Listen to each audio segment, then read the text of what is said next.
आइए इस समय हम जैसे जैसे हम लोग जुड़ रहे हैं, हम प्रार्थना करते हैं कि परमेश्वर हमारे जीवन में आज सुबह कुछ काम करने पाए। आज परमेश्वर ने हमको जिंदा रखा, हमें जीवितों के साथ में वो एक बार और फिर परमेश्वर ने हमको सहायता की है, इसलिए हम परमेश्वर को धन्यवाद करेंगे। हालेलुया। अपने हाथों को उठाकर परमेश्वर को धन्यवाद दीजिए। वो हल्ले पवित्र हाथ को उठाकर उस हालेलुया उस महापरमेश्वर को धन्य कहने का ये समय है। हालेलुया। ओ हालेलुया। पिछले गुनाहों को, पिछले दिनों के हमारे लाचारी में से, हमारे हर प्रकार के मुसीबतों से परमेश्वर ने हमको रिहाई दिया। हम परमेश्वर को धन्यवाद देने जा रहे हैं। परमेश्वर ने हमारे घरों में दुखों से छुटकारा दिया। शायद आपके घर में, शायद आपकी और मेरे घर में बहुत समस्या क्यों ना आई होगी, पर हमारा परमेश्वर विश्वास योग्य था कि उसने अपनी करुणा से हमें भर दिया था, इसलिए हम आपको धन्यवाद करते हैं। हालेलुया। ओ हालेलुया। पिता परमेश्वर, इस सुबह के समय में प्रभु जी हम समर्पित हो जाना चाहते हैं। हम अपने कुटुंब के साथ में, हमारे परिवार के साथ में इस ऑनलाइन मीटिंग में परमेश्वर पिता हम अपने आप को समर्पित करना चाहते हैं। हालेलुया।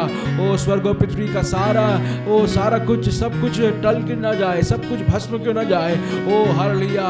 पर तेरा वचन परमेश्वर जिस प्रकार से हालेलुया हम पढ़ते हैं कि तेरे वचन में लिखी हर बात सच्ची ठहरती है प्रभु जी। हालेलुया। हम प्रार्थना करते हैं प्राण आत्मा से प्रभु जी, हम तेरे को आराधना और स्तुति कर पाए, हमारा जीवन आराधना रूपे होने पाए, हमारा जीवन तेरे लिए महिमा में होने पाए। हालेलुया। दुनिया की अलग अलग बातों से परमेश्वर हमारा मन मोटा क्यों ना हो गया हो, पर परमेश्वर पिता आज सुबह हम प्रार्थना करते हैं हर एक प्रकार की अहंकार, हर एक प्रकार की घमंड प्रभु जी यीशु के नाम से हम समर्पित करते प्रभु जी। हालेलुया। इस आराधना के लिए हालेलुया अलग अलग जगहों से प्रभु जी जितने लोग भी परमेश्वर इसको देखते हैं, हम प्रार्थना करते हैं हमारे एक ही मकसद होने पाए कि हालेलुया तेरे नाम की और तेरे नाम और ऊंचा होने पाए परमेश्वर। हालेलुया। धन्यवाद, धन्यवाद यीशु, धन्यवाद परमेश्वर। तेरे धन्य नाम ऊंचा होने पाए। हालेलुया। स्तुति हो परमेश्वर। हालेलुया। जैसे हम परमेश्वर पिता गीतों को गाते हैं, हालेलुया हम प्रार्थना करते पवित्र आत्मा का एक दूत हमारे साथ हमेशा रहने पाए। हम हालेलुया दूतों के साथ हम तेरी स्तुति आराधना करने योग्य बन पाए परमेश्वर। Hallelujah. Hallelujah. Hallelujah. Hallelujah. Hallelujah. Hallelujah. Hallelujah. Hallelujah. विषम परिस्थितियों में परमेश्वर पिता तू अपने बच्चों को कभी नहीं छोड़ता प्रभु जी। उसी प्रकार हालेलुया हमारे मनों को परमेश्वर पिता हर एक छोटे छोटी बातों से परमेश्वर पिता हम हर एक डिस्ट्रैक्शन से हालेलुया हम आ जाना चाहते परमेश्वर पिता। तू हमें तृप्त कर परमेश्वर। हालेलुया। सारे धर्म में आपको देते हैं, प्रार्थना मांगते प्रभु यीशु मसीह के अद्भुत नाम से। आमेन। आमेन। आमेन। हालेलुया। हालेलुया। बोलो प्रभु यीशु मसीह की जय। अगर आपके अंदर परमेश्वर ने आनंद का एक कटोरा दिया है, आनंद करने के लिए, परमेश्वर को धन्यवाद करने के लिए दिया है, तो मैं आग्रह करता हूं आप सब अपने घरों में एक जगह बैठकर परमेश्वर की आराधना, परमेश्वर को स्मरण करिए कि कितना महान परमेश्वर हमारा है। Amen. Let's sing the song. First song is मन मंदिर में यीशु आया, दिल मेरा खुशियों से भर गया। मन मंदिर में यीशु आया, दिल मेरा खुशियों से भर गया। मन मंदिर में यीशु आया, दिल मेरा खुशियों से भर गया। मन में hallelujah. Hallelujah. Hallelujah. Hallelujah. Hallelujah. Hallelujah. Hallelujah. Hallelujah. मन मंदिर में यीशु आया, दिल मेरा खुशियों से भर गया। मन मंदिर में यीशु आया, दिल मेरा खुशियों से भर गया। Hallelujah. Hallelujah. Hallelujah. Hallelujah. Hallelujah. Hallelujah. Hallelujah. Hallelujah. Hallelujah. Hallelujah. जब से आया यीशु मन में मेरे, दूर